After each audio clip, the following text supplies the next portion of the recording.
Hark the bardic paladin, who sings and plays again. He tells the tales of glory and weaves a magic story. He'll join you at your table and ask you to share a fable. Heroes of humble origin, villains who must be fought again. No matter their skill or prowess, the people in life are countless. So we pray you heed our request. Enjoy this tale of sidekicks and side quests.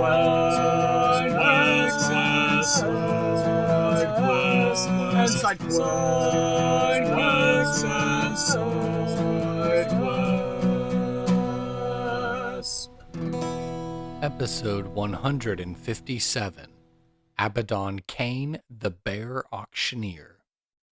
Welcome to Sidekicks and Side Quests, the Dungeons & Dragons podcast that helps to put humans back into humanity and breathe life into your campaign NPCs with backstory and bravado. That's right, we're building a world, one character at a time. I am your host, Kurt Krenwelge, the Bardic Paladin, and I'll be joining Tyler Smith's table in the Levitating Platter. Hello and welcome to another month's exciting episode of Sidekicks and Side Quests, the best unofficial Dungeons & Dragons podcast, in my humbly biased opinion. It's December, it's Christmas time, we're having a grand old time this part of the year. Never mind that this is being recorded in the past to be projected in the future. By golly, this is a holly jolly season and we're going to keep it that way on this podcast. And I've got a wonderful guest for you this month, but before we get to my mystery contestant, you know I have to do it. I have to leave you in suspense with the ad read. This podcast is brought to you by Plus One EXP and their brand new RPG Zine Club. It's a golden age of indie and small press RPGs. For the last several years, Plus One has made it our mission to help new indie creators and small press imprints get their products onto tables worldwide. Our highest goal is to create more sustainable and equitable pathways to getting games made and played. Now we want to take on our most ambitious project yet with RPG Zine Club. What is RPG Zine Club? It is a monthly membership subscription service featuring fresh zines from emerging and expanding creators across the globe. It's our way of inviting GMs, players, and zine lovers everywhere to invest more intentionally in the creative community. It's crowdsourced support without crowdfunding. Now, what are some of the features you have to look forward to when you join the RPG Zine Club? Well, you've got monthly releases with 2 20 to 44 page saddle stitch zines. Take your pick from story zines, adventure zines, or get both kinds. You can get print and digital or digital only of your favorite titles. Join the Clubhouse Discord. It's a section of our online community for club members to discuss and play new titles. Get the best prices guaranteed. You can select your frequency of how often you'd like titles, and you can get what you want, and only get what you want. If you miss a month, there's no worries there. You can add recent titles to your month's order and get an annual surprise each February after your first anniversary. Get access to special content, including interviews, how to play videos, and special content for Zine Club titles. Do you like free pizza? Fill out one of the RPG Zine Club passports and redeem it for free pizza at events. You're going to get to encounter new and known designers. We source the best voices from across the RPG design community. We curate zines based on community interest and feedback to help you discover your new favorite creators. We are DIE focused. Plus One is committed to championing diversity, inclusion, and equity in our projects. Creators with diverse experiences make our community better. Zine Club prioritizes creating equity for all of our creators. And it's more than a purchase. Your subscriptions will let us invest more heavily in our print partners and provide them with potentially life-changing support by consolidating scores or hundreds of purchases as the club grows. So, if you want more details, please be sure to go to the website rpgzine.club. And this all can be found also by going to the website plus1exp.com. On that website, if you're making a purchase for a beard balm, a lip balm, beard RPG, or whatnot, and you're looking for a code to use at checkout, be sure to use the code Randolph, RANDOLPH, and save some coin on your purchase. Again, the website to get the discounts from me and provide a kickback to me to help support the podcast would be plus1exp.com with code Randolph. And be sure to go and check out the brand new rpgzine.club. All right.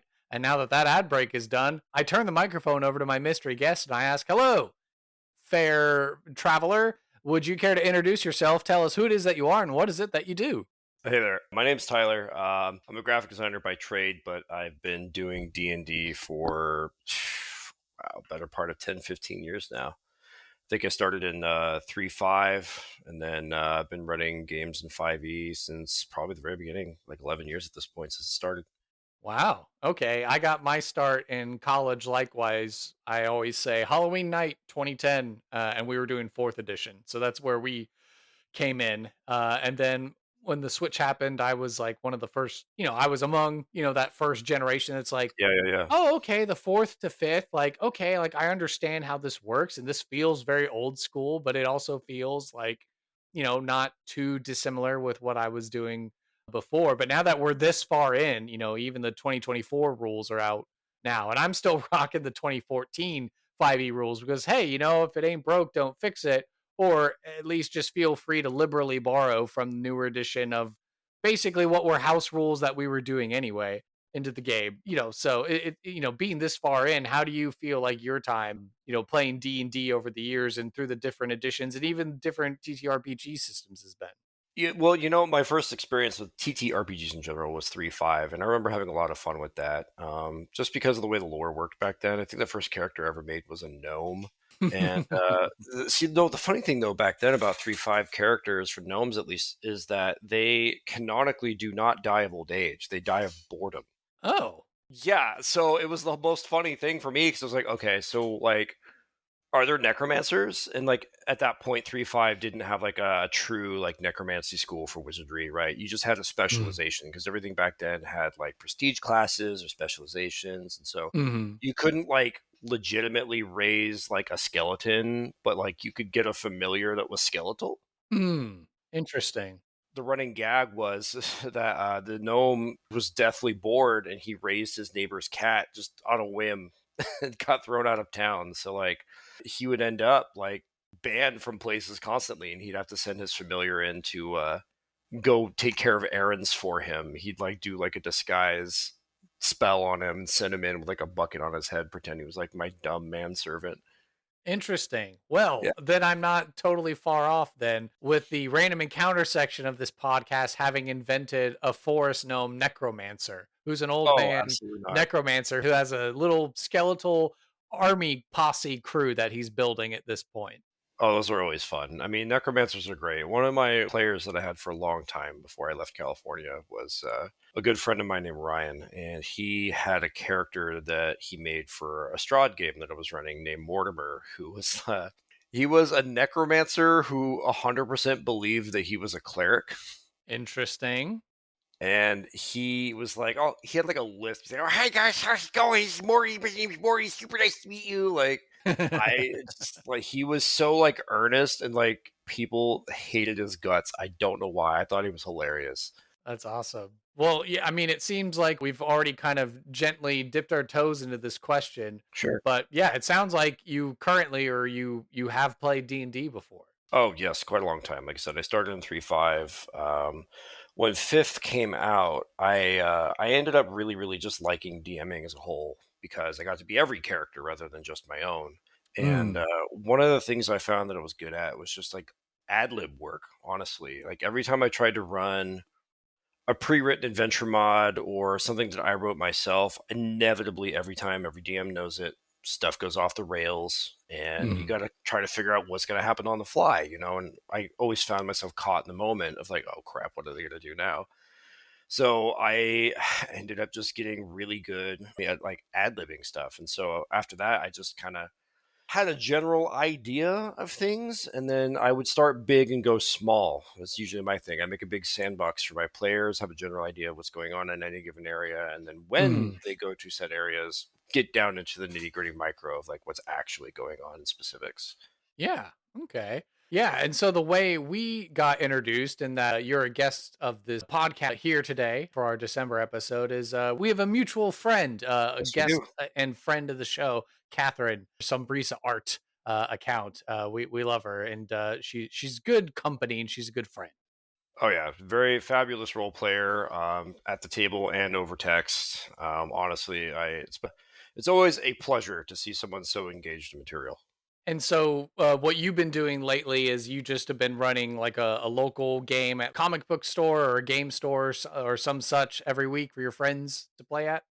Yeah, I actually run two different games. Thursday nights is in person at a local store. Yes, Catherine's part of that. It's like a monster of the week type thing with inspiration from dark, gritty stuff. You know, The Witcher, some supernatural bits, honestly, with a mix of like Forgotten Realms and Sword Coast, and tying into some of the pre-written adventure modules that have come out, where the premise is just that some of the NPCs were a part of a faction called the Lord's Alliance, which got these two just got sick and tired of all of the collateral damage that was caused by heroes and their adventures across Sword Coast. Having Mm, seen, witnessing things like the Dragon Crisis, the Giant Crisis, El Terrell just up and disappearing into the Hells for a while, and they kind of just said, you know what, this isn't for us. We know this is crazy. You all just let these people get away with this stuff, and then we have to pick up the pieces. And so they picked up shop, left, and started a bar, and then it became a monster hunting guild where they look out for the people who get forgotten by the heroes that aren't part of the mainline adventurers that still need help. so kind of like a damage control sort of an influence. A little bit, yeah, something like that. Where like, okay, well, the dragon crisis happened, but what about the dragon that got away? Like, are we just gonna forget about that blue dragon that like torched the city in the very beginning of the pre-mod? Like, this, kind of hopes to go over some of those things, or like, what kind of an effect does whole city have on the surrounding area while it's missing? Right, El Yeah, Terrell is in a very central part of Sword Coast, and with a bunch of stuff gone, like how does that affect the political landscape, right? Who tries to like right. come into that power vacuum? Do bandits just kind of roam free and like terrorize people on the roads? Like you name it. There's all kinds of room for exploration in this. Yeah.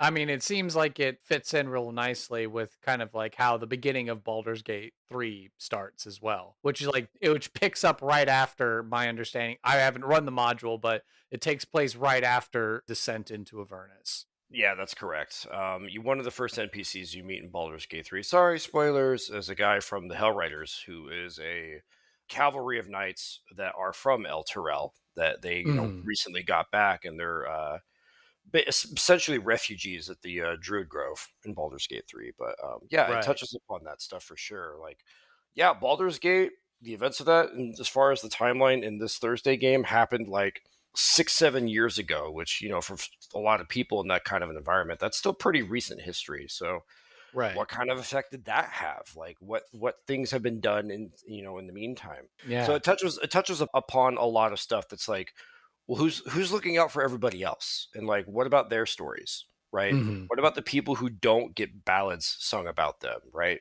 Yeah. My Saturday game's different. That's actually wildly different. My Saturday game is actually supposed to be like 400 or 500 years in the future from current canon year, but the premise is largely inspired by works like Nausicaa of the Valley of the Wind, Final Fantasy Crystal Chronicles, a few other ones as well. Skies of Arcadia, if you ever played that old one, it's about like sky pirates. Oh, okay. Loose premise is all of Toril is covered in sort of like a death miasma, is attracted to the weave. And for those of you DMs out there who know what that is, you know what this means. For those who don't, the weave is essentially what drives all of magic in the Forgotten Realms. It's where all spells come from.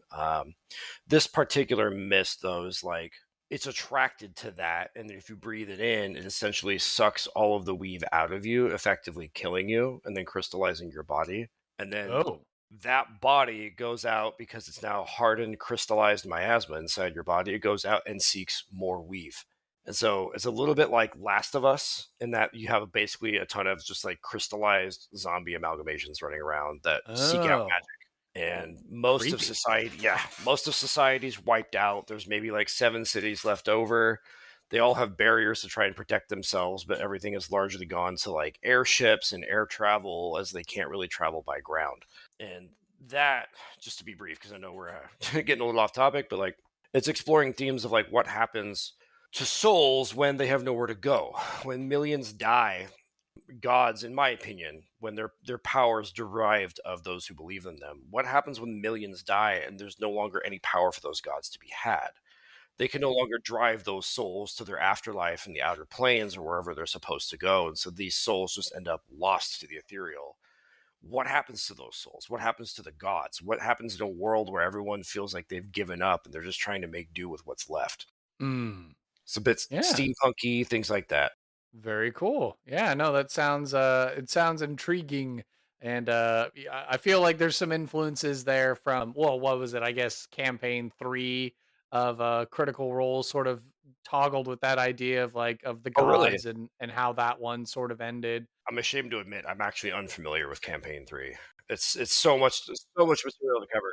Well, my son was born and we moved into our house, and then it was like, obviously trying to deal with a newborn, and we just kind of fell off. But I apparently, understand. they have the Critical Role abridged. So if you have nothing to do, you can just watch the abridged version, I guess, on YouTube, which is where they cut out a lot of the cross table chatter.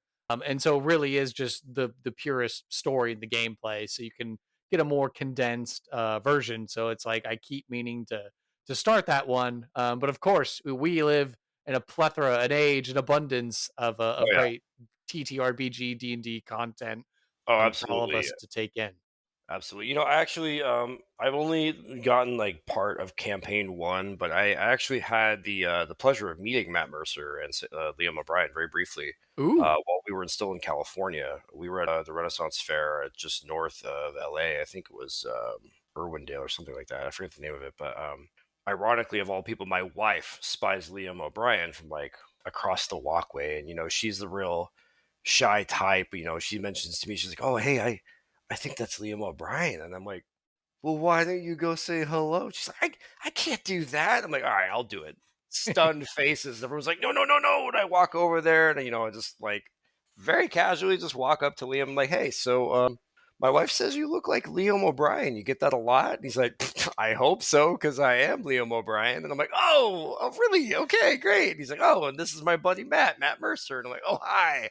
He takes off wow. the mask, and we have a good chat. And at that time, I was like still very early into campaign 1, Oh, way sure. after, well after they'd finished it. I was talking to him about like doing my own DMing and getting inspired by the characters. I think one of my favorites for his was early game was like Clarota, which was the Yeah, Clarota, classic. Yeah. yeah, the mind flayer, good stuff. But yeah, I mean, like good guys, massive inspiration. So grateful for everything that they've done for the D&D community over the past 10 years at this point, right? I mean, Well, we'll be going to see them next year, Christmas time. So a year from now, podcast listeners, the missus and I will be in Fort Worth, and we'll be going to the Dickies Arena, and we'll be seeing Travis Willingham running a one shot for everybody. So that, I had to oh, buy my tickets well in advance. So Christmas gift for us for next year. so jealous. But yeah, that should be very exciting for us to go and attend. I'm so jealous. Grog is honestly one of my favorite characters from campaign 1. There's since we're talking about, I know we're going to be talking about NPCs today. I should Yeah. mention that one of the Yeah, go for it. NPC, Who's your favorite NPC? Yeah, let's go my for it. favorite, totally. I mean, there's so much. I mean, like I've spent so much of my life buried in comics and video games and books. Like I was that nerd kid in like 4th grade who was reading at like a senior high school level, like winning book awards and stuff. And like once I got my hands on video games, man, it was over. Like I think one of my favorite NPCs, probably in a video game, is hands down got to be HK-47 from Knights of the Old Republic. Ah, yeah. My college roommate would, I think that was his answer too when he was on the podcast early on season one, calling everyone meatbags. Yeah. Yeah, pretty much. Sir, there is a meatbag attempting to murder you. Like really, like unhinged characters like that for me are just so entertaining. I think there was another one in Baldur's Gate 3 that was kind of sort of like that. I forget the character's name, but it's when you first get to Baldur's Gate, the little town outside of it where you find the circus. Rivington. Yeah, Rivington, and like the little imp that's outside that just has a foul mouth. It's just like calling you out left and right when you start talking to him. You know what I'm talking about?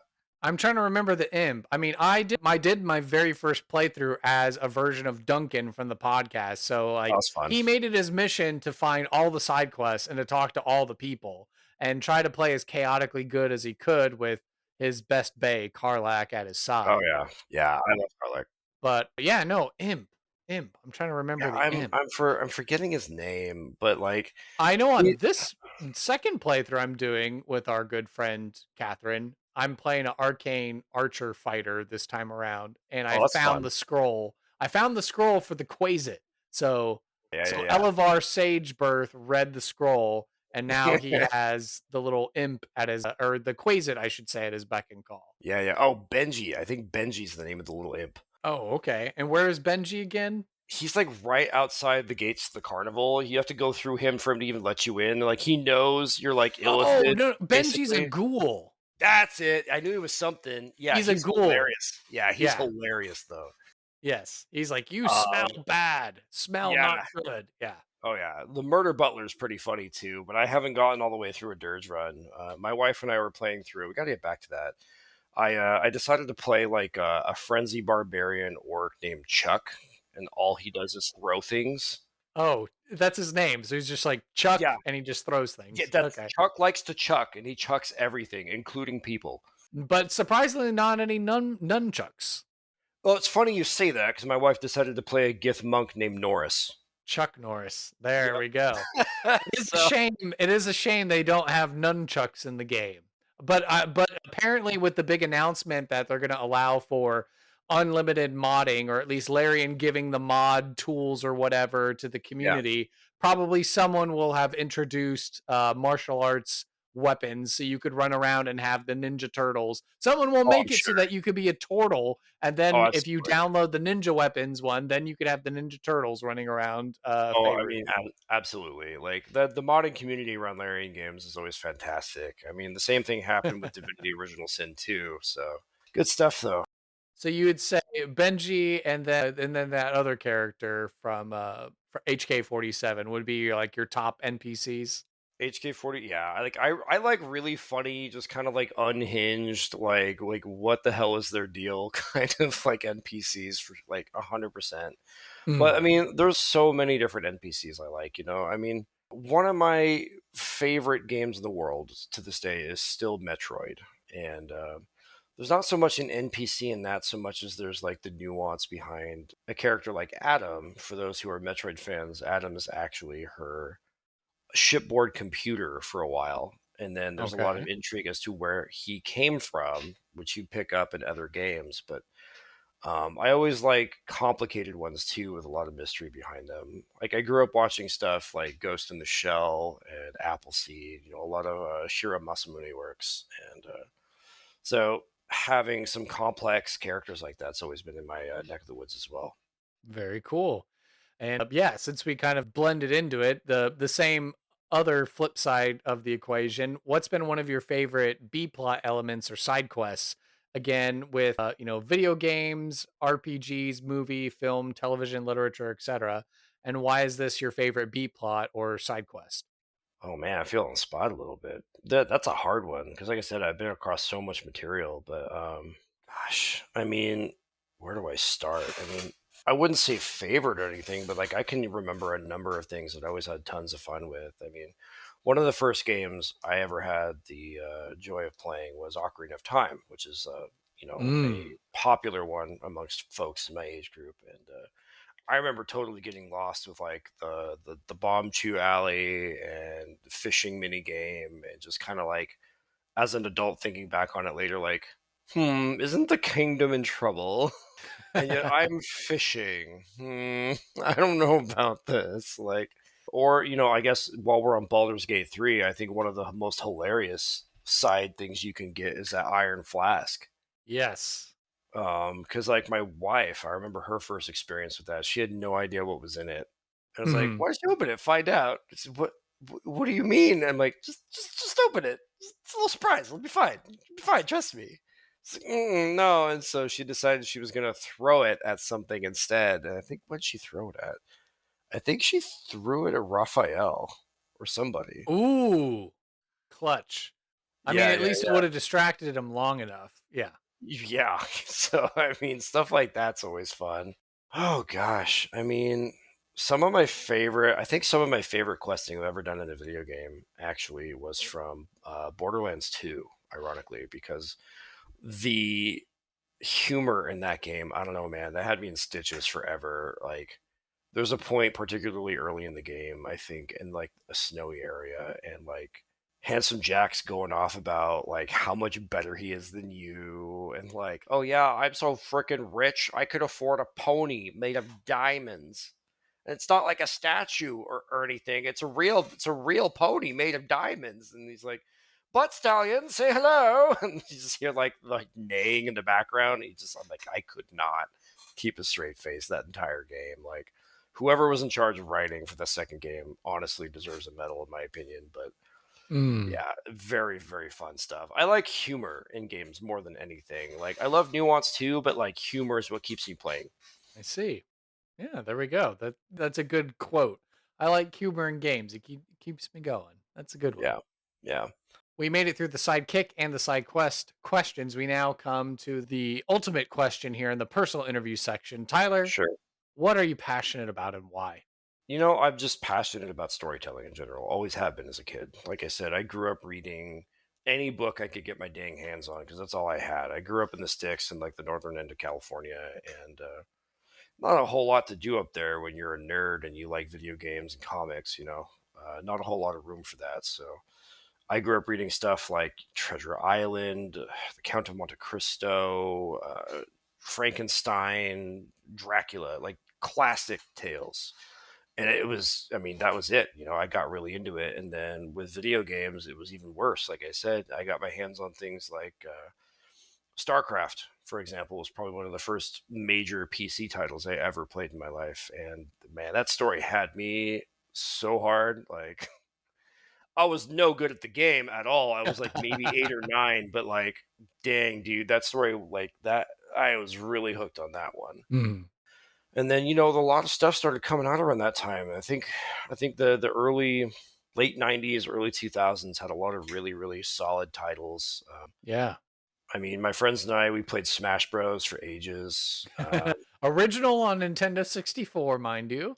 Oh yes, oh yes. I always played Kirby. Samus has always been a longtime favorite of mine as well. I'm sorry, I know Mm. she's not S tier, but I'm just a I don't know. sucker. If you could play any of those characters on the Nintendo 64 well, like, even like Ness and Jigglypuff, if you knew how to use them, you could be a menace. Or Oh even no, Mario or Luigi, oh Captain yeah, no. Falcon. Kirby was an absolute troll, dude. Like, you'd run in, swallow somebody, and then just suicide with them and fly back right up to the stage. Like, there was no recovery from that. So, but yeah, I mean, like, I also grew up around like a lot of very science fiction heavy stuff. There's an old N64 title called Perfect Dark that is probably Yes. one of my longtime favorite first person shooters. And it was very, very sad when I heard they were doing a remake and they canceled it. Like, I know they did. I know they did. They tried to do a prequel on like Xbox 360 that just never took off and did not get great reviews. Mm. And then I heard they announced a reboot that was supposed to come out for like modern consoles, and then they just scrapped it like I think a few months ago, which is like so sad for me because I would have loved to see that. I remember my dad bought that. My sister's 3 years younger than me, and I remember one Christmas he bought it for my sister because it's like, oh, it's like a girl in the title. Yeah, But we both yeah, ended up liking the game and playing it a bunch. And I just distinctly remember making one of the multiplayer maps, but changing it so yeah, it would do the bullet time, like it would slow down for a little bit. And I yeah. picked the one level that had it looked like it had the elevator lobby scene from the first Matrix movie. Oh So with yeah, the yeah, yeah. time thing, I think we ended up calling that particular map mode mix like Matrix lobby or something like that. And Oh yeah. so you're running around the map and it's like slow motion and you're The age of level editors, man. They don't do that stuff much anymore. yeah. But I mean, like they had stuff like that in Time Splitters as well, which is another old first-person title I really enjoyed because I love time travel stories, and Time Splitters was one of those the first-person ones. arcade one? Is it I don't. no, that's Time Crisis. Never mind. Sorry. Right, yeah, you're thinking of, that's a rail shooter. Time Yeah. Splitters was like first-person shooter that was like about going back in time to stop aliens who want to damage the timeline and like destroy humanity. And so the character, the protagonist, instead of they themselves going back, it's more like oh gosh, I think what is it? Quantum Leap? Yeah, it's more like Quantum Leap, where like I think they take over the body of somebody who was there and fight as that person. So you could be like Abraham Lincoln and gunning down aliens or something like that? I don't think there's anybody as like high tier as that, but like one of the first levels, you're going back to like a Russian complex, and so you take over the body of like one of the guards at the very edge of the complex, and like you have to go in and find the aliens and kill them. It's like it was an interesting story. It was an interesting story, and there's been like 2 or 3 sequels that I know of at least, but another one of those like golden age shooter games with like level editors and stuff and running around. Yeah. But yeah, I mean, like that's kind of been my passion this whole time. You know, like I said, is storytelling. That's what it all comes back to. So running D&D, that's kind of what drives it for me. Is, you know, what kind of a story am I telling? Like, what is the object goal of what I'm trying to do with the setup? Like I said, for the Saturday game that I run, the premise is like, what do people do in a world where people were largely, you know, very aware of pantheons and gods having power, and then suddenly over the span of 400 or 500 years, they've just been largely either forgotten or hated because they're seen as like, oh, well, where were you when everyone was dying? Why didn't you do anything? Like, are the gods supposed to be all powerful? Like, what happened? You know, and so a lot of people have fallen out of faith or don't think they're real anymore, and all that kind of jazz, you know. So like, I like bringing questions to my games. One I did actually. There was a 3-year-long campaign I did that was actually using a homebrew written by a guy named Amelwin. Great guy, by the way. He did a homebrew whole compendium for Monster Hunter, if you've ever played the Capcom series. And we had a blast. And I kind of, you know, I dove really hard into Monster Hunter lore about like the Great Circle and like reincarnation and like the Dragon Wars and stuff like that. And I think the concept I had for that one was that like evil basically is cyclical and it'll always come back because life in and of itself is not perfect. It's chaotic, right? And the more chaos that is bred, eventually it will reform itself and cause problems on the material plane. And so that's exactly what happened. And one of the NPCs, since we're talking about interesting NPCs, this was a complex person that I had made who was the group's handler, which is like their scholar. You can think of them like a biologist of sorts, right? Who's like an expert on the creatures and can send them out and do stuff. Very young, very naive, very strong sense of justice. And once they got wind of like, oh, well, we might be able to stop this. Like there's a thing that they tried to use to seal this creature like way back when. We need to go put it together and make sure that no one gets it. And like my brother, I love him to death. He's a thespian at heart. He does a lot of theater. He's one of my best role players. Is playing like an 800-year-old like druid man who has no patience for this little girl. And it's like, oh, we are leaving those pieces right where they're at. They're safer where they're supposed to be. And, you know, like any headstrong, you know, strong sense of justice character, she's like, no, I'm not sitting on my thumbs while you guys just decide that life is going to go by. I'm going to go fix a problem. And if you want to come with me, then come with me. If not, I'm going by myself. And so naturally, everyone's like, so naturally they have to go after her. And of course, it causes all kinds of problems, which drive the campaign story much later. But yeah, you know, I mean, like, she was a complicated NPC because there's at one point where the antagonist knows they're going for these stone pieces to like form the seal. And it's like, oh, well, I'm just going to let them pick them all up and then take them when it's ready for me. So naturally, that's what happens is they end up at a spot where they're reliving old history. They're reliving the old wars through like ancient technology that they come across. And while they're indisposed, the antagonist shows up, pulls the other NPC aside as a hostage who has the stones and makes off with her and leaves essentially the party to die and run out of oxygen in a cave. And they beg for their gods for help. And well, they certainly help, but as you know, gods can be fickle, and gods have a bunch of different ways to define help. Mm-hmm. The gods in this case were like, well, you guys are nowhere near ready to handle that guy. We're going to run you through a trial and make sure that you're capable. Just so happens that after the trial's done, they realize that 3 years have passed. Oh. And they didn't know that. Oof. So they come out and time's gone. They're like, what? What do you mean 3 years have passed? And I'm like, 3 years have passed. Well, where's the NPC? You have no idea. But Ooh. what? I'm like, yeah, you better get on that. So they discover that what had happened was this.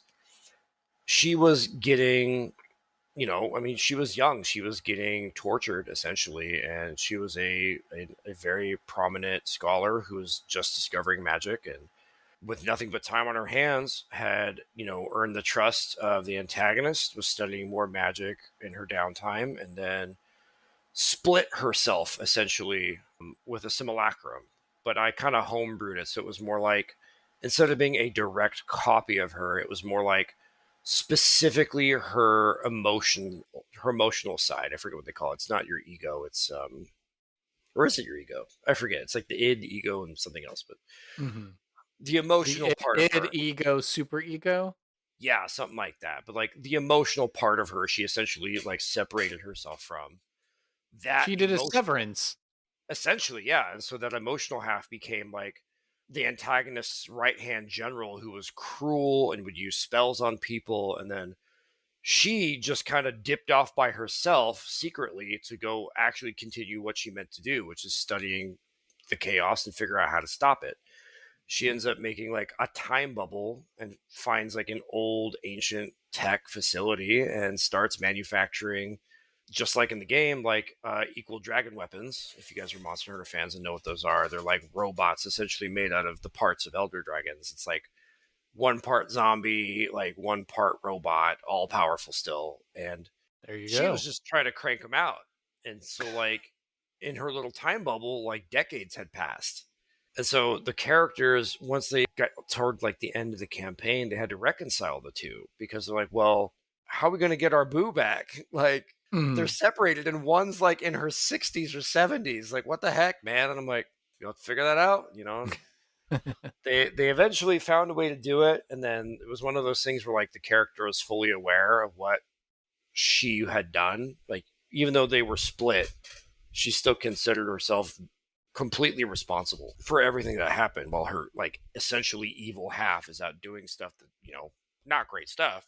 And so she kind of like miraculously is not sentenced to death by the factions that, succeeded in the game, but they exile her instead. And basically she takes a vow to keep a watch on everything so that nothing this dumb or crazy can happen ever again. She ends up kind of like one of the Watchers from, there's a character from Monster Hunter World. He's like a Wyverian. He kind of travels around and does essentially the same thing. But like, there's a lot of tiebacks to like the lore of the game, which is one of the things I love doing. I'm kind of a lore hound. I dive in, I try to look into stuff, see what I can connect, and make interesting. Like, that's kind of one of the whole points behind my Thursday game. Like I said, is like, okay, there's all these adventure modules from Sword Coast, from the Forgotten Realms, of all these crazy things that have happened in the course of effectively what amounts to only like 20 years. Like, I don't know if people understand that. Like, in the span of 2 decades of the Forgotten Realms time, there's like 5 or 6 potentially world-ending crises that happen. Like, dragons nearly wipe out Sword Coast. Giants nearly wipe out Sword Coast. The Hells nearly come onto the material plane. Demons nearly come onto the material plane if you did Into the Abyss.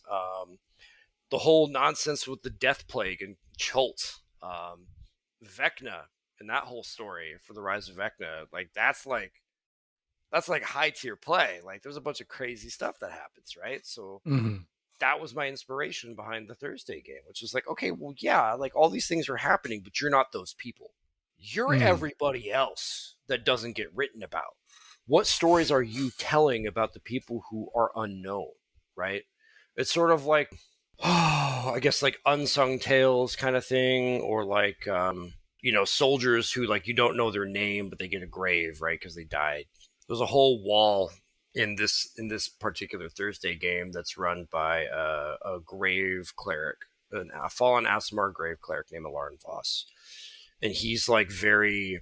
His inspiration is a lot of drawn a lot from Urianger from Final Fantasy XIV, and the way he speaks, it's very archaic, very like thou and these.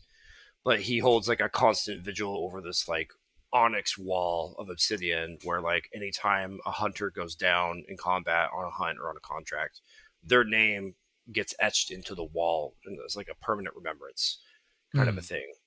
So just storytelling, man. Storytelling. That's the core of it for me. I love good story.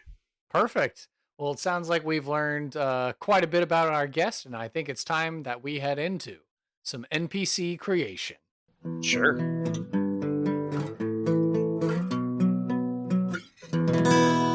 And NPC creation is brought to you by you, the podcast audience, and our patrons from Patreon. So now is the time in the show where we give a shout out to our comfortable patrons and above with a loud hurrah. So to you, Anson Jablinski, and good old mom and dad, we say cheers. I've got myself some Dr. Pepper tonight. Yes, so these folks that I named, they just donate $2 or more a month, and they get shouted out on our monthly episodes. But in fact, all the people I named are actually wealthy tier patrons, which means they get to introduce an element of chance to our random tables, which we might get to use here in our NPC creation section of the show. So if you want to learn more about what the Patreon has to offer you, you should go check out the show notes below, go to the podcast website, or just go directly to patreon.com/sidekicks and side quests to find out more about our 4 tiers of patronage that we have awaiting for you. Help us to grow and expand our operations in the levitating platter, in this demi-plane, and worlds beyond. Okay, so, we are, it seems like we are, fast friends. We are 2 likened individuals who could go at length on characters. And so to really kind of test ourselves, we have decided, I think, to roll some random dice and see what sort of character we make and, where we could stick them in our world. Is that correct, Mr. Tyler? Pretty much. All right. So if you have your standard array of dice at the ready, I've got all the questions, I've got all the tables. So whenever you're ready, what is going to be the name of our character? The first dice that we roll is going to be a D20. Alrighty, let me bust out my dice here. All right, D20, we got a 19. 19. All right, your answer was provided by our previous guest, Mark Wilson. Abaddon Cain. Oh, Abaddon Cain. This already sounds like a very pious man. Yeah, so Abaddon and then Cain for the surname. So Abaddon Cain. Very, very strong start here at the top of the NPC creation section. Oh, yes. I'm already seeing like a cleric or a paladin. Well, we shall see. All right. Let's see. The next thing we get to roll for is the ancestry of the character. So this is going to be a 2d10 or a d100 roll. I tried to go through all the D&D books that I had to pick out everything that could possibly be a good talking to people NPC. So we shall see what Abaddon Cain is. We got 86. 86 as I scroll the list. Okay. Bearfolk or anything else that's from Kobold Press. So if you're familiar with some of the ancestries presented by Kobold Press, I know for me in my game, I took Bearfolk because I was like, these guys are cool. I want Bearfolk in my game. But Bearfolk or anything else from Kobold Press, if you're more readily familiar with their ancestries than me. I apparently only know the one. I'll roll with it. I'm partial to the Owlin myself, but that's because I was a fan of Archimedes from Sword in the Stone as a kid. Oh, so does Kobold Press have like an owl-based ancestry? I think they do. I just don't remember if it's from their book or from somebody else's, but Owlin are a thing. I do know that Owlins are... It's Strixhaven. My apologies. It's Strixhaven. Right. Let's see. Kobold Press. Don't mind me with the Googles over here. Oh, there's a whole long list. We can stick with the bear. That's fine. I can roll with it. Okay, so you want to be a bearfolk named Abaddon Cain. Yeah, I can see him. He's got like a tiny, like a stovepipe hat kind of thing. I can see it already. Okay. All right. Cool. And then let's see the next question. What is going to be your job or role in society? This we get to roll a regular D10. Okay, regular D10. Got it. We got 10. 10. Oh. Well, your stovepipe hat may have been a fortuitous guess because Ah, this answer provided by our previous guest, Kay Laird, Auctioneer. oh, Abaddon Cain, the Auctioneer. oh Lord. Oh, Now I'm just getting oh gosh, what's his name? The giant rooster guy from Looney Tunes. Foghorn Leghorn. Yeah, that's just I'm just seeing that now in my head. Okay. And then let's see. We get to roll one more dice before we take a slight pause in the dice rolling. What is the age range of our character? This we determine with a D8. We got 2. Okay, so a teenager. So we have a teenage auctioneer named Abaddon Cain. That's a bear folk. So with all these details in mind, we got Abaddon Cain. They're a bear folk. They're a teenager and they're an auctioneer. With those details in mind, when you picture this character, can you describe to me in our audio medium the physical appearance of Abaddon Cain? Physical appearance. Well, he's a teenager, which makes him young, which means he's probably not as big as other bear folk. He's probably a little shorter, I imagine. Probably either I'd say a black bear or a brown bear. His name probably is not a great match for him because he does not have a stoic, serious personality. He's probably more slow moving, kind of still figuring things out. You know what I mean? Kind of going with the flow as opposed to like any sense of duty. Okay. And then as far as the auctioneer thing and a teenager, so like, obviously I'm from Texas here, so it's like Mm-hmm. if I just go next door to Fort Worth, like I could go to the historic stockyards. I could go to a Yeah, yeah, place yeah. where they're having like cattle auctions and stuff like that where it's like a bit of Oh 15, a yeah. bit of 15, a bit of 20, 20, 20. I hear 20, 20, 25. And so it's like, I don't know. I'm just kind of curious the sort of environment that we're going to find Abaddon Cain in. Might be kind of Yo, hard to figure out how they stick into your monster hunting guild, but maybe there's a nearby town with an auctioneer and this it, Abaddon it could Cain is trying his chops out or something. it could work. I mean, like I have another NPC in the guild by the name of Learn, who's like a halfling, but he was a white collar crime kind of a rogue. So he was really good at like forging papers and making off with like skimming off the top essentially from nobles who he didn't like. Mm, But he's also the guild's quartermaster, so he can acquire magic items for people okay. through his contacts. Maybe Abaddon is who he talks to when he's looking for something particularly unique. Oh, that's true. Yeah, because it's auctioneer. It doesn't say like livestock auctioneer. It could be like like magic item auctioneer, like the Sotheby's. Like yes, we have a +1 rapier coming up for auction today, and all the other rich nobles come together, and they're like, this is the civilized way for us to find magic items. No need of delving into dungeons. Why we just go to the auction house and we spend all our money on these things. Yeah, pretty much. Because like that's kind of what my guys can do. Like if they want a magic item out of the DMG, I could be like, well, you could spend half as much and have the guild artificer try to craft it for you, or you could just try to buy it outright, but it's like twice the cost. And I think there's redone tables actually in the DMG for that. Right. Xanathar's is the one that updated the prices versus like the default DMG. Yeah. Oh no, they actually updated it again for Oh, 2024. in the 2024 rules, I see. Yeah, yeah, Which yeah. again, I don't So have the books and I haven't read, so it's all new to there me. you go. Yeah, yeah, yeah. So they got options, but yeah, yeah. Maybe he's still getting used to it. I think what would be funny though as an auctioneer, because like I kind of grew up a little bit around that kind of stuff too. Northern California's got like a very big 4-H kind of community in some Mhm. areas, so I remember hearing stuff like that too. And I think maybe he's just not enthusiastic about it. Oh, interesting. He's just like okay, like how you have auctioneers who just like machine gun fire by like 95, 95, we got 96, 96 over there, 98, 98 in the back, right? Like he might just be like 94. Oh, there's 100 over there. Oh, 102. Okay. He's just like kind of like totally not into this. Like no one knows how he got the position. He just Right. does. Is it a bit of nepotism? Does he have like a higher up family member that's like, Abaddon will be good for this? It's like builds character. He'll get into the business. He needs a job that gives him pressure. Yeah, Yeah. maybe.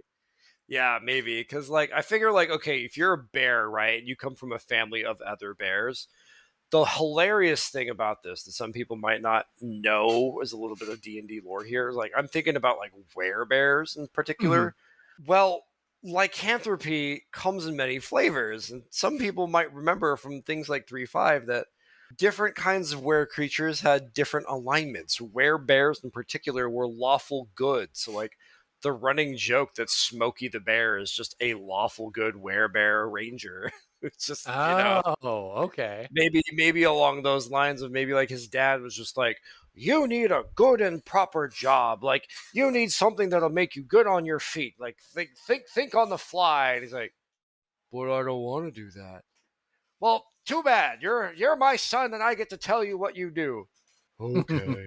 Like almost like a mix of like Winnie the Pooh and almost like Eeyore, if you will. Interesting. Okay. So he works in this auctioneer house, or he works in this auction house, and it's mainly magic items that are coming through, and Yeah. uh, and you might use him in your game as far as like, oh, he's a contact at this place that your one character is willing to like, well, maybe not fence items, but certainly to acquire items in perhaps questionable means. Yeah, like maybe his dad does the actual dealing and maybe he's just a courier for the quartermaster and like brings things to the guild on orders. Because he's Okay. like more about seeing the world and like taking the world on his time schedule as opposed to everybody else's. And so it's a major headache for the quartermaster because he always shows up late.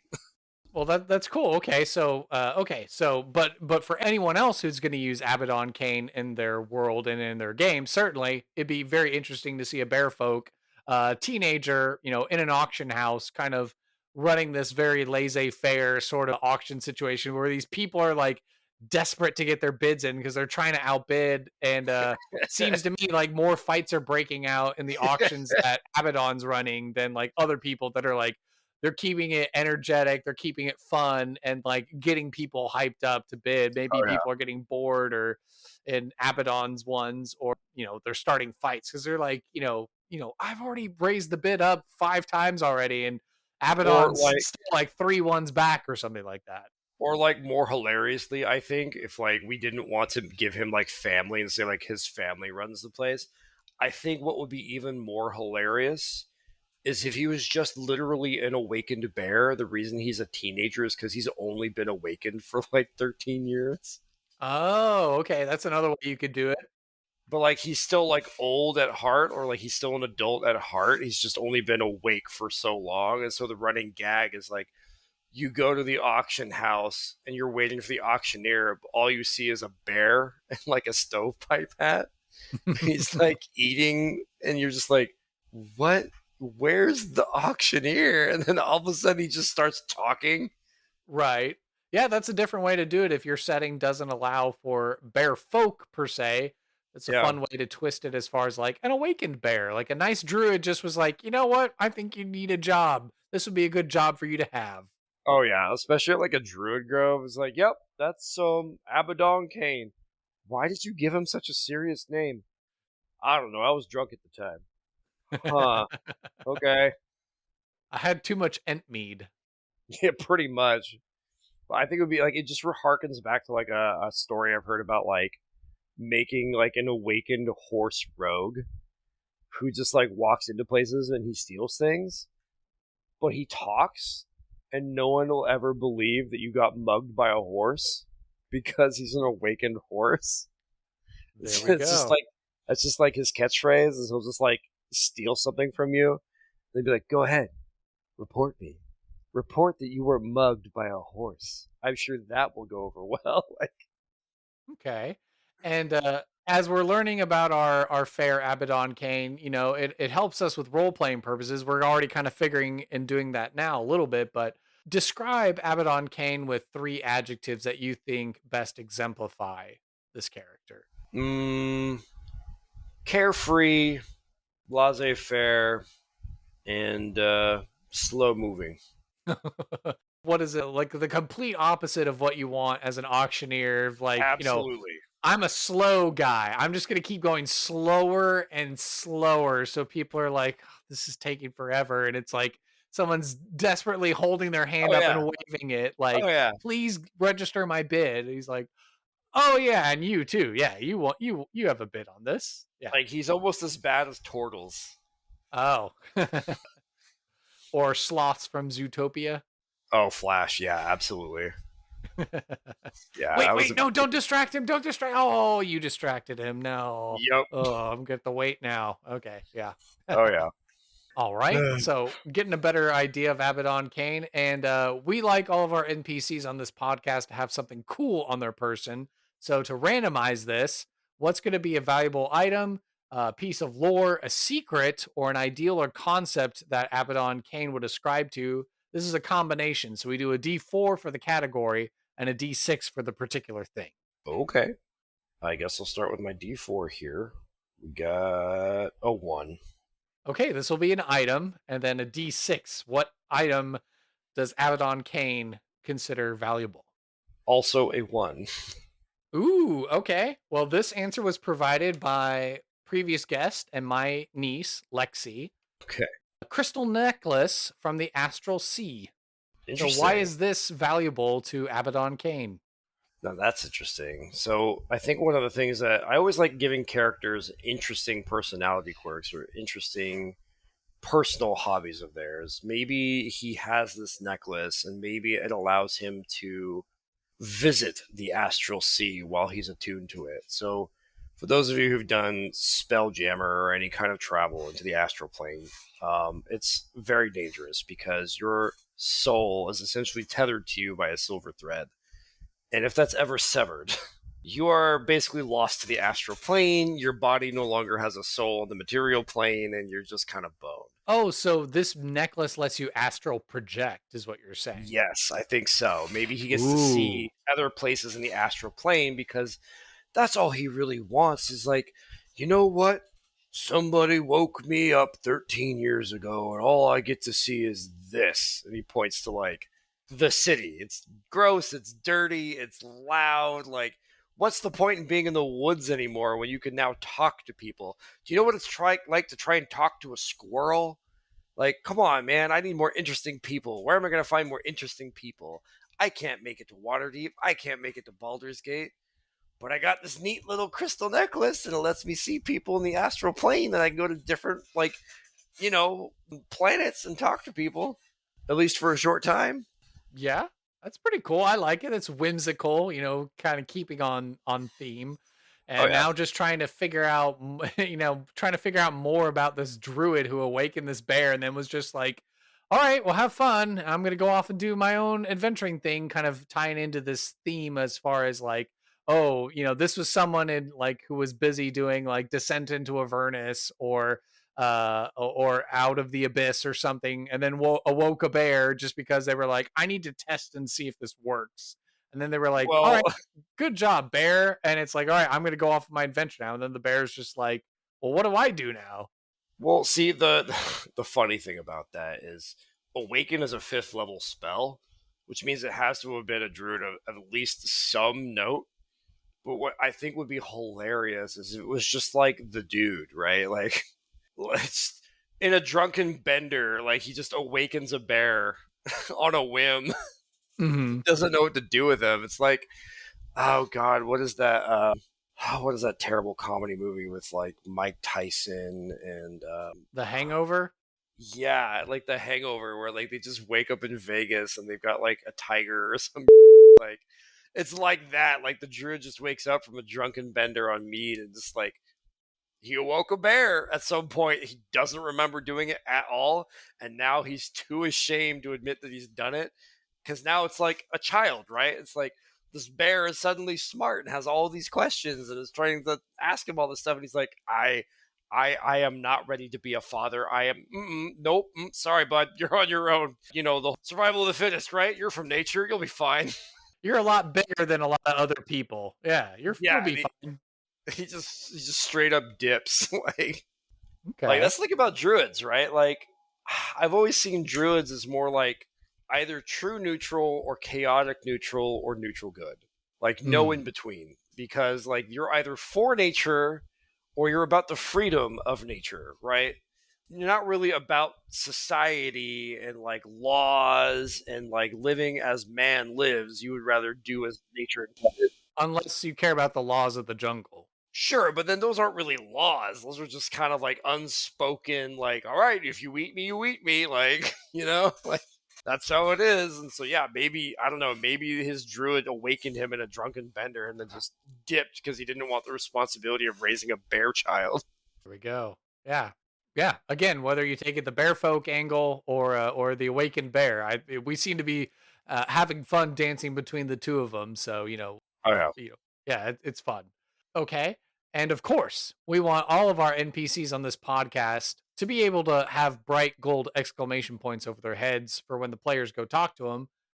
Obviously, if you saw a bear folk in a stovepipe hat, or an awakened bear in a stovepipe hat for that matter, you'd probably want to go talk to them and figure out what it is that they've got going on. So, to randomize the last one with a D12 roll, what is going to be the side quest that Abaddon Cain is going to offer up to a bunch of heroes to go and do? We got an 8. 8. Ooh, okay. All right. Provided to us by previous guest of the podcast, Britt Anderson. Go find a key piece of an automaton that is missing. So, do you think this is something that's come up in the auction house? And, like, hey, we can't sell this thing until, like, this missing piece is found? Kind of a situation you're thinking? Yeah, you Maybe? could. I mean, there's a lot of ways you could weasel that in. I think one of the funniest ways to add in automatons, if you aren't using something like Warforged or like an Autodome or something, is with modrons. Ooh, interesting. Okay. I know I kind of treat them like minions of a TVA-esque sort of an Yes, entity. yes, absolutely bureaucratic. But you can do a lot of hilarious stuff with them too. Like, I don't know, maybe the auction house has a modron in their employ who's just like their accountant. Oh, yeah. And Ones like and a piece zeros. of, Ones and zeros. It's great at numbers. It knows all the numbers. right, but now his brain's missing and he's not working until you go find it. Oh, and the longer you take, probably the modron is going to slowly turn into time goop and then just kind of evaporate if it Or doesn't just have it. or just keep mucking up their books, man. Like, Okay.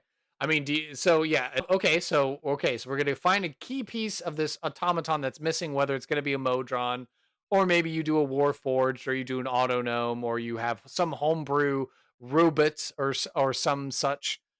I mean, you could do like a homunculus. I mean, there's other contraptions. I mean, artificers can literally just make their own. Oh god, battlesmiths. They can make their own little robots that help them. I mean, Right, right. Okay, so a little automaton, some construct is missing a key piece of them from functioning properly, and so Abaddon Cain needs your help to go find it, so that way his buddy, his friend, his fellow employee, whatever, however you angle it, to go back to full functioning form. I think what would be doubly funny with this too is like maybe he thinks that the modron or the automaton is his only friend, and they're such a good listener, and that's why he's friends with them. But the reality is the modron's just so focused on his work. He's not actually listening, he's just focused. But the bear thinks he's listening. And so now he's stopped working and he doesn't know why. Ah, Okay, okay. Well, of course we want to know like the good and the bad with this. So, the player characters go on this puzzle hunt for this missing piece, whatever that adventure is. That's the joy of this. You dungeon master out there get to figure out how this actually works. But the player characters are successful. They find the missing piece, they bring it to Abaddon Cain. The robot, the automaton is restored. How is Abaddon Cain going to reward the party with success? I actually have a really good idea for this because I love all kinds of tinkers. One of my recurring NPCs is a tinker gnome. His name is Sprocket Cogsworth. He's he's like a cross between Albert Einstein and Rick Sanchez. All he cares about is the progress of science. But like, to get to the point, there's a particular one shot I ran for my brother and a friend of mine where they were in Sigil for like a Planescape type thing, doing a one shot where a noble had commissioned a timepiece from Sprocket that could rewind time because he wanted to live forever.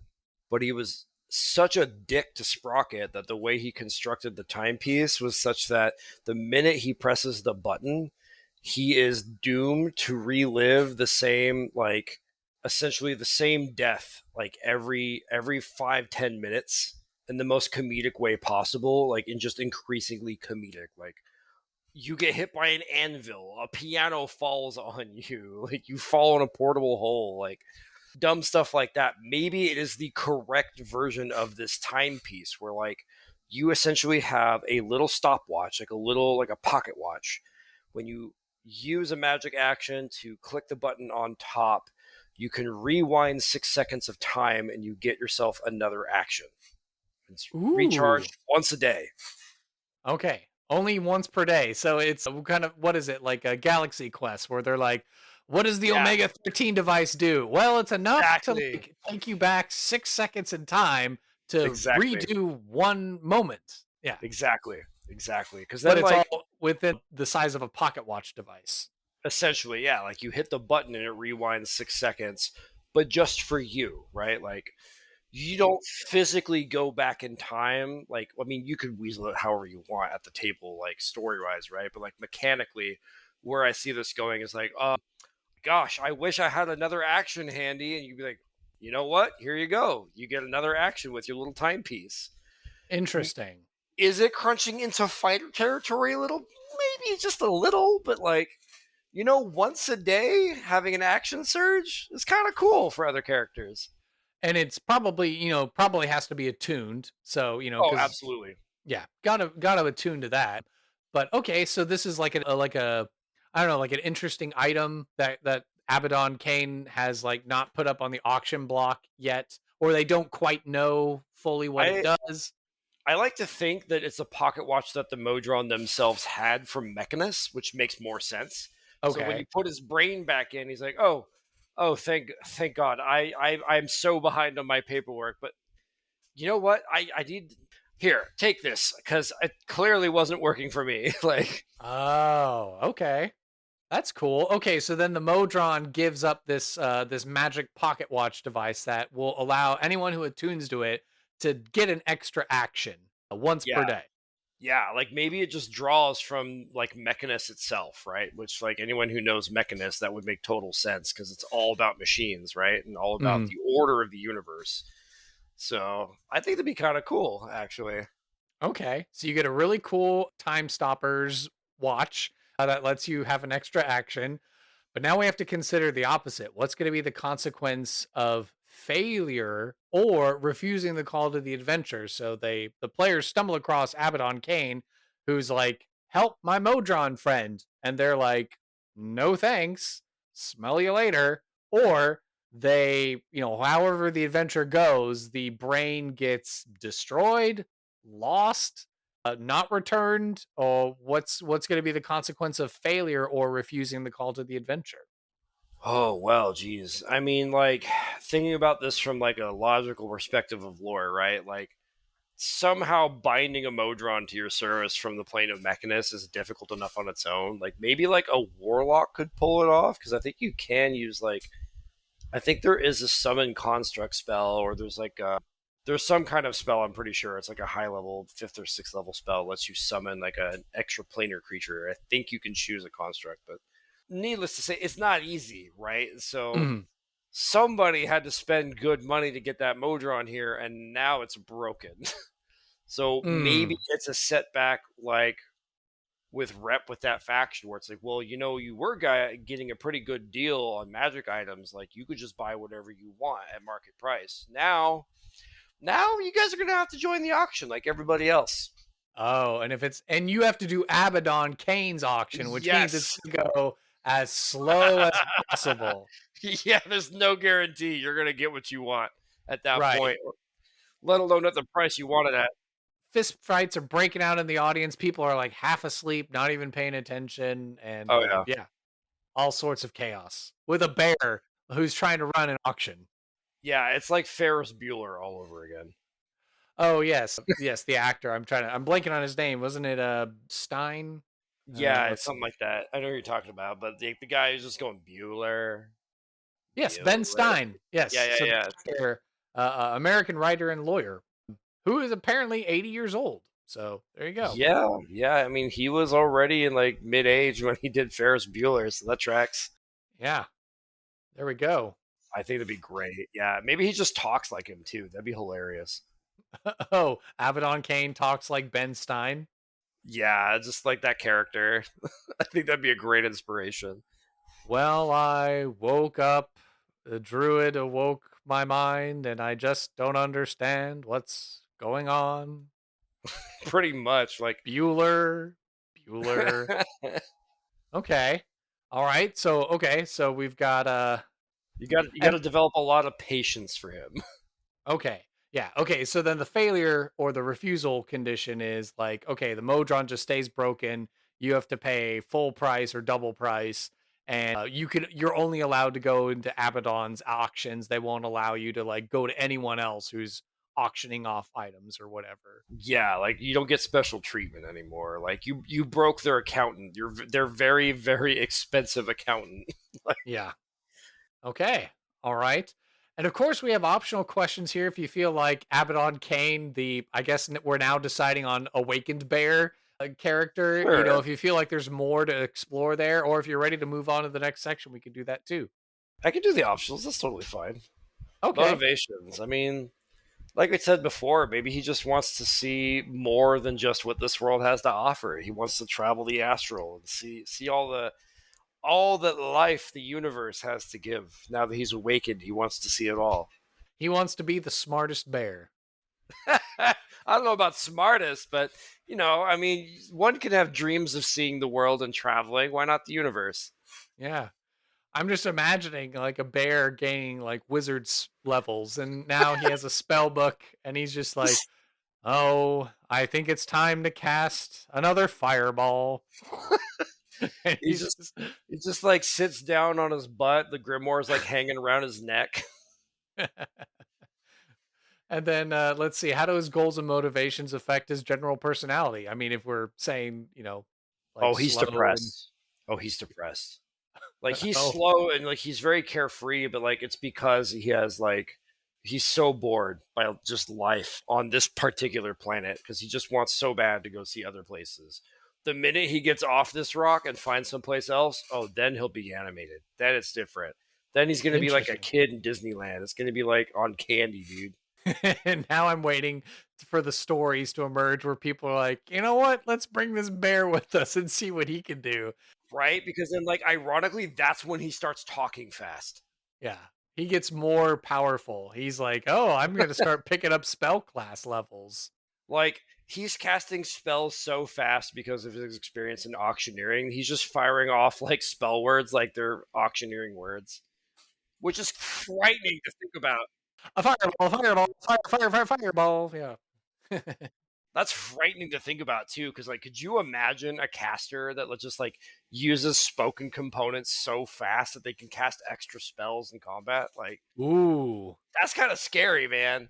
Yeah, that's like a feat, like a fast talking feat. Like, because you could speak so fast, you're able to squeeze in like twice the number of spells in a casting time or something like Yeah, that. yeah, yeah. As Like you long could as it takes an action or something like that. Yeah, like you could make it like a wizard subclass, right? Like prodigy or something like this, like right where like it's a class feature where like you can cast one extra leveled spell per turn at the cost of half as many spell slots or something like that, right? Because that's Ooh.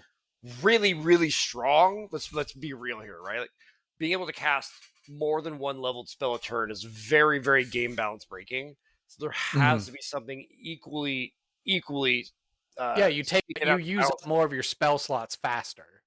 Yeah, or It's like a maybe quick draw. So basically, Abaddon Cain, which sounds like a Wild West cowboy name, yeah, yeah, basically is yeah. like the bear strolls up and like he's fanning the hammer on his 6-shooter. He's like, fireball, Which is fireball, fireball, fireball. And which then is like, just just just finger guns, literally. That'd be kind of fun. Yeah, maybe that's it. You don't get less spell slots. You just use twice as many per round or something. So you're going, well, that doesn't really work though, because like it doesn't matter. I can think about it for another time. That sounds fun. I'll have to figure that that's out. an initial on paper build of it, but then of course a real, you really sit down to do the game design work, and then you figure out the way of like how to make that seem more taxing. Of like, oh, you Yeah. burn up a lot of resources real fast, but you get the feeling of like, I'm a very powerful spellcaster that just like, does all my heavy powerful stuff on the front load, and then as it fizzles out and I'm out of stuff, I'm just like, I just talk real fast and just do cantrips real fast or Oh something like yeah. that, and that's Oh it. yeah. That'd be fun. That'd be even better too if you made him like have like a southern drawl, even like to give him that real cowboy feel. Well, maybe when he talks fast, he does slip into that southern accent, but otherwise he sounds like Ben Stein, which I feel like Yeah. this okay, I mean, as far as like interacting with other people, we're talking laissez-faire and slow, and that's generally how he acts with everyone. Or does he like, he's got his friend the Modron, so does he interact and speak with him a little differently than maybe say anyone else? Maybe, yeah, because like I almost picture like how like the relationship was between like Forrest Gump and Bubba, Mhm. right? Where like Bubba was just a simple dude, right? But like he was a good listener, and that's all that Forrest does is talk, right? Like Mhm. maybe that was the same way with the bear. Maybe Abaddon just like talks its ear off, and it's just like mm-hmm, but it's like a modron, so it's like still focused on doing its primary directive. Mhm. He's Yeah. just a little too, maybe he's too naive to understand the context, and he just thinks the modron's his buddy and listens to all his problems. Okay. Okay. And then it sounds like we're already talking about it, but any particular accent or language or any idiosyncrasies in how Abaddon Cain speaks or acts. So, when he's like, slow, normal self, he's kind of sounds more like Ben Stein, but maybe as he gets more animated, he's exploring the world, he's learning magic, he's doing these things. Then he starts sounding more like maybe like Foghorn Leghorn, but like That's what I'm even thinking. Like, faster or something. like, what are you doing here? Like, he starts doing Boy, the you ain't fast got a talk. lick of sense in you. Yeah. Oh yeah, exactly. And then like, it's almost actually indicative. God, what is that reminding me of? I mean, definitely Foghorn Leghorn, but I think I'm also seeing like Little John from Disney's Robin Hood, right? Oh, yeah, yeah, that voice. Well, I mean, also, Little John, a bear, and Yep. Baloo, also a bear, Right. from Exactly. Jungle Book, as well as Tailspin, Yep. which, That's what I mean. yeah. Very laid back bear, kind of just does what he wants when he feels like it. And then, what impact has Abaddon Cain made on the world, and how has he shaped his local area? Probably not every day you see a talking bear. Oh god, I mean, like I think like he would have an absolute horrifying effect on like local merchants just because of how slow he talks in auctioneering. Like people will avoid his auctions on purpose, or it's like if you're a merchant who doesn't know the scene very well, and like you get invited to attend an auction for Abaddon Cain and you don't know who he is, like every other merchant knows that this is basically like a snub, right? Where it's like, oh, I don't want to trade with you, but maybe you'll have better luck with Abaddon Cain and his auctions. And you're like, oh man, that sounds great. I'd love to get on some auctions. And then you get there and you're like, oh God, why was this a good idea? This was not a good idea. Like, you know Talk what I about a mean? bear market. Yeah, exactly. The A little puns. finance joke for everyone Maybe, out there. maybe he's got some of that too. Maybe he's full of puns because he thinks he's real clever. Yeah, well, he's awakened that puns are obviously one of the first things, when you truly master a language, you're like, oh, this word almost sounds like this word. And yo, yeah, yeah, puns. So, yeah. But of course, with the slowness and the dryness of it, maybe doesn't Oh yeah, always like it doesn't people are always land. groaning, like, oh, come on. Yeah. Yeah. Get on Oh, with the everybody. auction. He's like, hold on, hold on. There's a real good pun here. You just have to listen for it. Someone's out there just like, man, this is unbearable. And he's like, I take offense to that. It's like some dumb like that. And then any current problems that prevent Abaddon Cain from being a bigger player on the stage of life and of the world. Oh Just yeah, that's him easy. being stuck. He's a bear. No one takes him seriously. Hmm. He has all these dreams of seeing the astral plane and like doing these things and going other places, but it's like, dude, you're a bear. What are you gonna do? You don't even got thumbs. Like, come on. And he just groans and looks at his front paws because he's got no thumbs. You know what I mean? Like, Well, he's got paws with big bear claws on him. I wonder if he could technically become like a blade singing wizard or something like that, or maybe. you know, I mean, it's possible. yeah, or he becomes a Okay. celestial pact warlock or something like that for the Astral Sea or something like Yeah, that. yeah, that could work. Or like maybe like an old one warlock to Ogma, because like he'll grant him like untold knowledge, right? Oh boy. That'd be good. That'd be fun. Eldritch knowledge from an old god. Well, look for the bare necessities of life. Am I right? Always good stuff. All right. Well, we've made it through NPC creation, and I think it's time we took Abaddon Cain and threw him into a random encounter.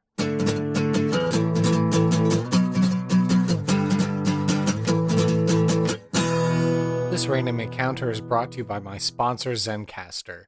How do I use Zencastr? Well, that's the service that I'm using right now to be able to record my episodes of the podcast. It's what allows me to capture it all, put it into my editing machines on my new computer to get it processed and put forth onto the interwebs and podcast land for you all to enjoy. I was able to take part of this service, all thanks to my buddies Benjamin Huffman and Dane Fox McGraw over at the Dispel Magic podcast. And, if you were at this time in your life wondering what can I be doing? What sort of hobbies or things that I could be branching out to? Well, I'm here to talk to you today about Zencastr. It's so easy. It's now super easy to record a podcast with Zencastr. Log in using your browser and start recording a high-quality podcast right away. Record studio quality sound and up to 4K video with your guests. Feel a sense of zen. Knowing Zencastr's multi-layered backups ensure you always have your recordings in the highest quality, even if the connection is unstable. You can sound your best. Have you ever wondered what you might sound like? Well, Zencastr's post-production process makes you sound buttery smooth. It automatically works to remove those filler words in your recordings, and it makes those awkward pauses in conversation dip out as well. You can set the right podcast loudness and levels while reducing background noise with the click of a button. It's all in one, so if you've thought about podcasting before and realize that you need a lot of different tools and services these days in order to do a podcast, well, I can assure you that those days are done. With Zencastr's all-in-one podcasting platform, you can create your podcast all in one place and distribute it to Spotify, Apple, and other major destinations. Go to zencastr.com/pricing and use my code SIDEKQPodcast, and you'll get 30% off your first month of any Zencastr paid plan. I want you to have the same easy experiences I do for all my podcasting and content needs. It's time to share your story. Again, go to zencastr.com/pricing, use my code SIDEKQPodcast, get that 30% off your first month of any Zencastr paid plan. Thank you so much for listening to this ad and for supporting the sponsor. It helps to support the show. And without further ado, on with the podcast. All right. And now we're here in the part of the show where we get to do a little bit of a role play, a vignette, a scene. 2 dungeon masters enter. Only one leaves. No, this isn't Thunderdome. No, we get to play off against each other. And I think Tyler's going to do a fantastic job being Abaddon Cain. But the question becomes, who am I going to be in the scene? Am I going to be one of my adventuring characters from the podcast roster, and they get to meet Abaddon Cain and get this side quest? Is it going to be Abaddon Cain and the Modron talking? Some random merchant, getting stuck in the auction, being run by Abaddon Cain? Or I don't know. What sort of scene are you interested in showcasing and showing off Abaddon Cain in? I'm a bit of a wild card. Like I said, I'm not bad at ad libs, so I say we just kind of see where we go. If you want to start. Oh, so do you want me to bring in an adventuring character or just like some random person stuck in the auction? You can bring in an adventuring character. That's totally fine. Okay. Well, I like to do it. So to quickly go through the Rolodex, we've got Duncan. He's the recklessly brave adventurer for hire, happy-go-lucky. Baldur's Gate 3 terms, he's a battle master fighter kind of a Okay, guy. fun stuff. We've got Sonia. She's the warrior woman who started off as a barbarian and multiclassed into a paladin who serves a god who wishes to redeem the undead. Interesting. We have Korak, who's the lawful evil arcane trickster roguish dwarf. We have Chrisley, who's the herbalist botanist wood elf druid, who then multiclassed into a cleric who serves living memory. We have Oh, Orion, who's the astral elf illusionist wizard. oh, that would We be fun. have Agape. She's the lilac colored tiefling Sorlock. Started off as a wild magic sorcerer, made a warlock archfey pact with Proserpina. She affectionately refers to her as Prosperina incorrectly. And then, of course, we've got Lifespell, the necromancer, the forest gnome necromancer, with his three skelly bros in tow. And then we've also got Anne Boleyn Mithril Shaper. She's a dwarvish bard as well, who's only been seen in one adventure thus far. But those are the characters that have been created for the podcast. And if none of them Okay, speak to you, we can always create someone new. okay. I mean, the astral elf I think would be a good match considering he wants to see the astral plane. Okay, so you would like Abaddon Cain to meet Orion. Yeah, I think that would be hilarious. Orion walks into a large merchant establishment. The sign upon the door reads Cain and Abel's House of Goods. You're not sure if that's a religious dig or not, but at least it stands out. And as you approach the desk, what you see is a roundish, mechanical looking creature typing in numbers and using an abacus. And he does not seem to notice you much. But behind him, nearby, you could swear, is a brown bear in a stovepipe hat. Hmm. And see, yes, going through our history here, the last time the podcast saw Orion, he had finally managed to make his way back to the Astral Sea because that's where he met Aravind, the Thrycreen astrologer. It was something was blocking the telescope for Aravind from being able to fully map this section or this part of the Astral Sea that he was trying to do. And so, probably as part of that adventure and getting rewarded, Arvin sent him off back to the mundane world in order to go get, like, maybe deliver some stuff to his kin that were there on the prime material plane. And so exploring and getting his way back to where he needs to go to be able to successfully get the help and resources he needs to plane shift back to the Astral Sea. He finds himself in this auction house because he's wondering, like, it does seem kind of odd that I am having to travel all this way. And if I just knew the spell plane shift, maybe there's like an item here that I could look for it. And so when he comes up to this desk and he sees a modron and then he sees a bear in a hat, he is a very Spock sort of a fellow. So he's like, this seems, well, one creature does not belong here and one creature really doesn't belong here. And he doesn't maybe in this instance know which one fits which category, but he'll tap on the desk or knock on it or do, politely get their attention. And he'll just say like, hello, I'm here for an auction. Are there surely plane shifting devices, cubic gates or tuning forks or some such things? Yes. The Modron briefly pauses from his paperwork to look up at the desk. Oh, your patron. Take a card. And he points to like a little sort of, it almost looks like, oh gosh, what are they called? They flip around in a circle. They hold business cards. No one uses them anymore. Oh, like a Rolodex? Yeah, it's like a Rolodex. It's like a magical Rolodex that just like spits out numbers. You pull them off on a tab.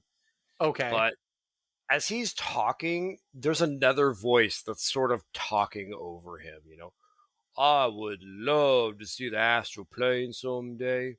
Stars are so pretty, you know what I mean? You can't really see them down here or anything. They're just so itty teeny bitty.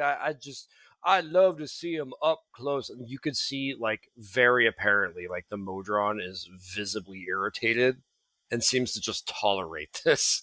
And then Orion is looking around confused, trying to see where this other voice is coming from, but is he finally going to be able to, maybe with his passive perception, only finally now notice that it's the bear that's talking and not a Yes. modron or a second modron or something like that. Absolutely. And you can see like the modron, like I said, is just tolerating this and like still waiting for an answer from you. So Orion takes a number, and then he's just like, "Oh, this seems highly illogical. Are you a talking bear?" Oh, you're talking to my coworker. Yes, he's a talking bear. Uh, Abaddon, you have a guest. And he's like so withdrawn from the situation. Like this is probably an everyday thing for this Modron.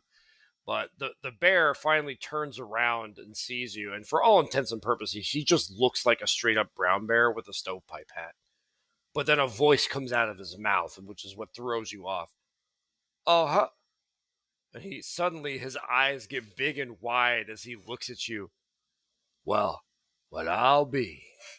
And all my stars, I don't think I've actually seen anybody from the stars before. Are you from up there? And you can see like a pointed claw points to the ceiling in the sky. Oh, hello. Yes, I come from the Astral Sea is my native realm. Yes. You're from the he's from the astral. 01, he's from the astral, and he's like shaking the Modron. He's just like, oh god, please just stop.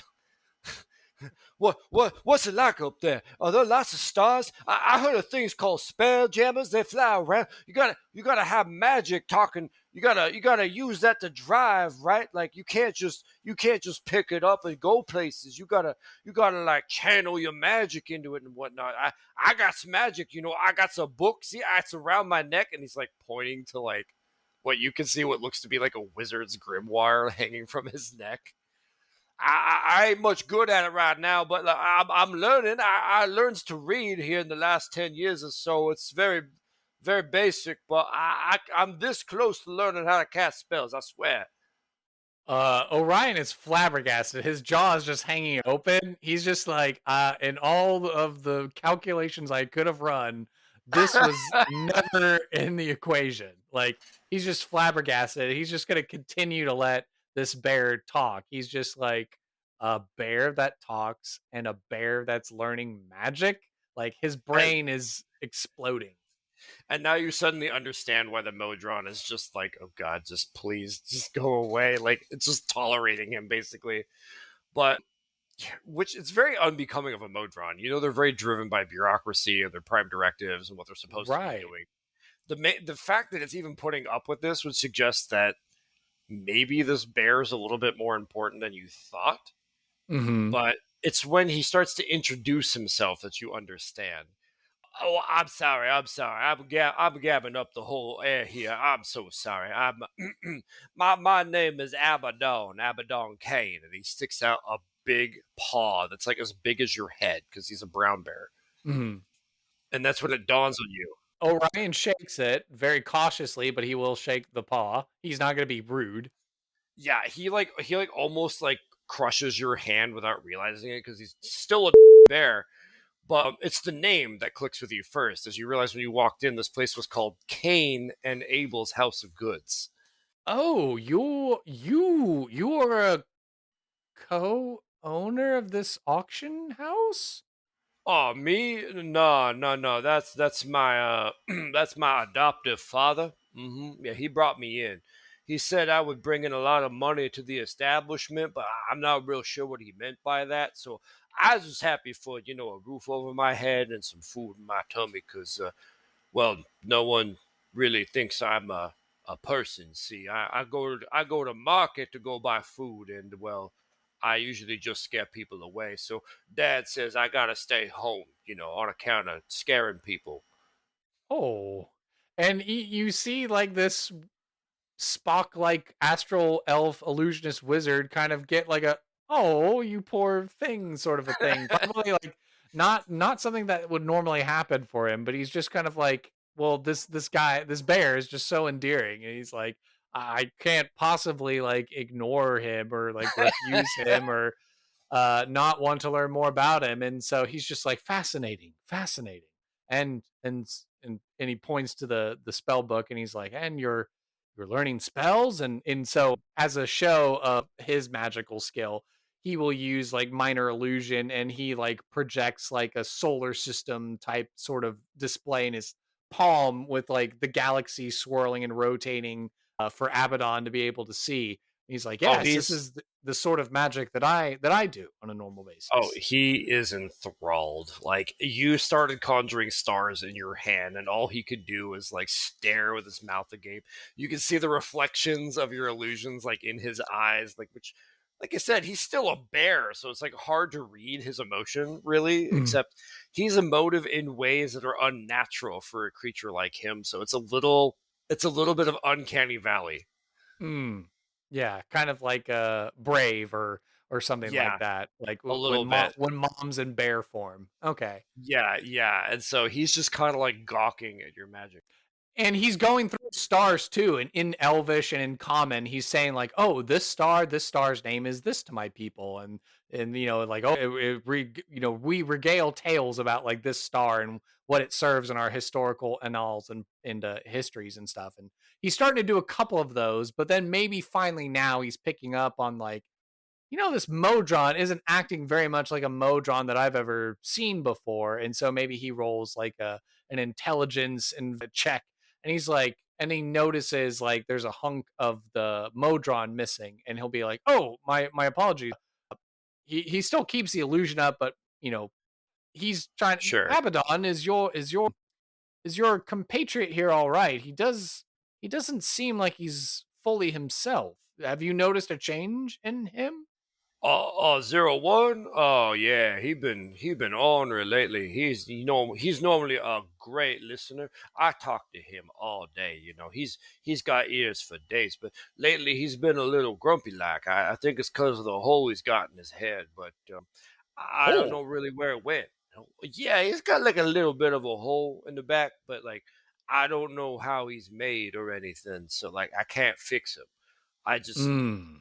He kind of just like shrugs a little bit and is like with a clawed finger like pointing to the back of the modron, where like he Okay. kind of just like turns the modron in like his little swivel chair, Mhm. and you can see there's like a whole chunk missing. It's like if you opened up a computer and someone had just like literally ripped out the CPU, but for somehow some way the computer's still functioning.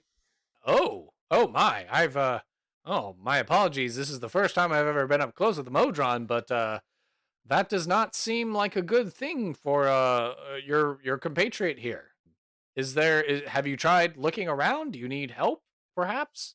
Oh, I'm not supposed to touch anything on account of my hands being dangerous, apparently. See, I started learning spells, but I got so good at it because I talk real fast, right, when I'm doing auctions. And so, like, I guess he kind of like does like finger guns. And you can see he launches out a couple of fire bolts quite by accident. Like, he didn't really mean to, they just sort of happen. Whoa. Like, and like one of them collides with the modron on accident and the other collides with like a stack of crates across the room. Yeah, that's kind of why I'm not supposed to touch nothing. Oh. Oh. It may have been my fault that he may be damaged, and he kind of just like sheepishly scratches his head. Oh, well, I am a bit of an adventurer. I've done a few missions and I've done a few things. If Well, with the promise of maybe you have some, like a cubic gate, or you have some item that will allow me to easily traverse the different realms and planes of existence, then I suppose if I could get into that auction, I can help you repair your friend, find the missing piece. Oh, I suppose I'd have to check the docket.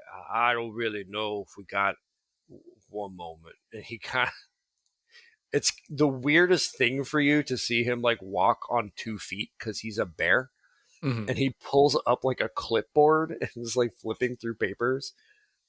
It looks like we got an artifact here that can open a gateway, but it's supposed to be real dangerous, like real expensive too. But I don't Hmm. really know what you're packing as far as your pocketbook goes. So, are you sure you can afford it? If you get it, I'm sure you could travel to where 01 is from and find a replacement. Hmm. Yes. Okay. I should be able to. He checks his coinage and some of the materials he's picked up along the way. He's like, "Yes, I think we can manage." And so okay, so he will agree to accept the side quest of finding this missing piece while also getting ready for this auction. And as they begin to do the montage of going into this side quest adventure of finding the piece, is there anything that would close out the scene as far as Abaddon is concerned? Absolutely. Like, assuming that you are going to go either whether you finish or not, I think Abaddon would like before you walk out the doors of Cain and Abel's house of goods, he is by the door and he's sitting on his butt, and like before you can leave, he just two massive paws grasp onto your shoulders and whip you around, and as much of a whisper as he can muster, please take me with you. I gotta see the stars. I can't live here anymore, man. It's so boring here. Please take me with you. I swears I'll be a good bear. I'm real good with magic, like I said. I'm good with words. I can learn stuff real good. Please don't leave me behind.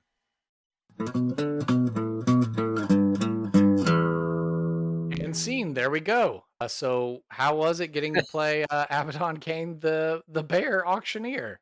Oh, it's always great fun. I love role playing characters. That's the whole reason I became a DM. Is I get to be every other character, not just my own. Perfect. Yeah. So we're here in the final thoughts section of the show. So, we get to share our concluding thoughts and such. Certainly I always like to leave it to the guest here at the end.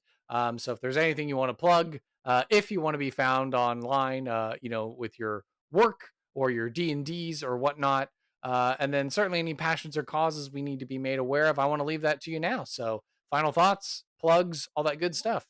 Like I said, D&D is a wonderful hobby. I would always recommend anybody to try it at least once or twice just to see if they like it and see if they can't find a community of their own. But as far as blasting myself, I don't really have a whole lot of like online presence, but like what I would do is showcase my wife. Actually, my wife's an illustrator. She has a BFA and was trying to get into children's books. But as a longtime player in many of my games, she has illustrated a lot of the content at our table and does a phenomenal job.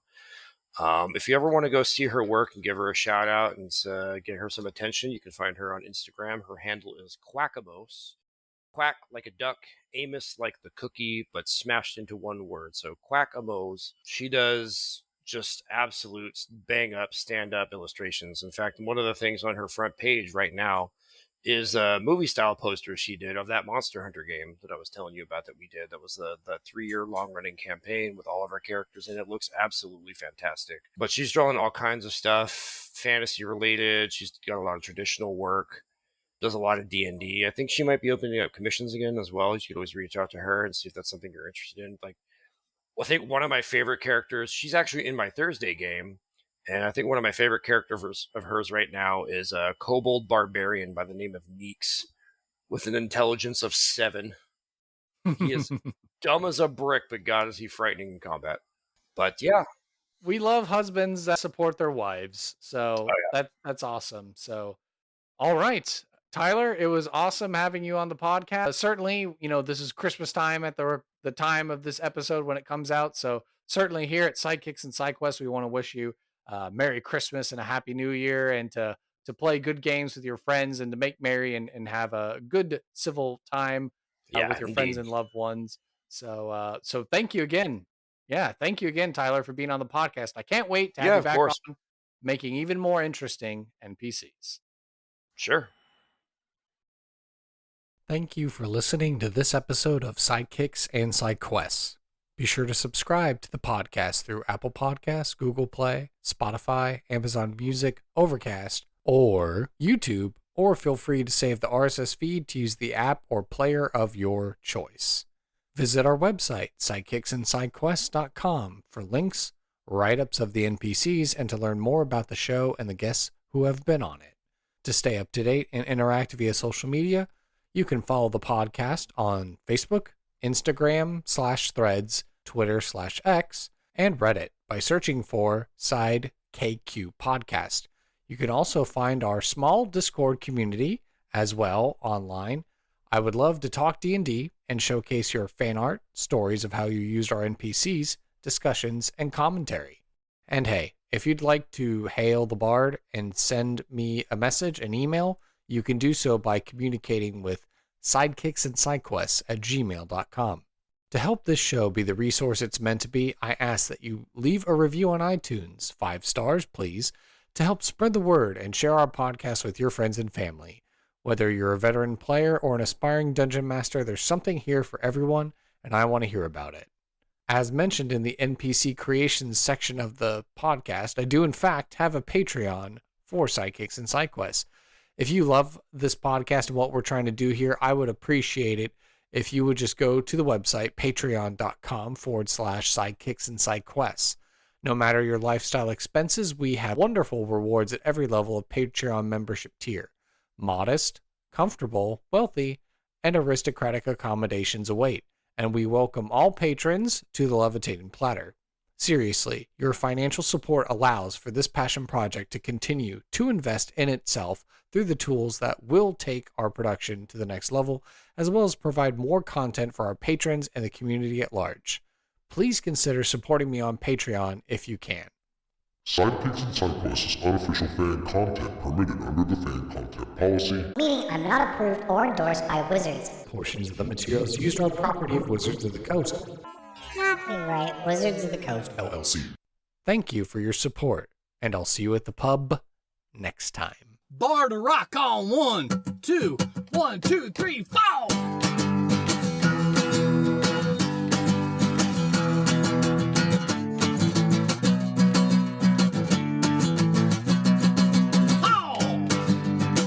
Sidekicks and Sidequests.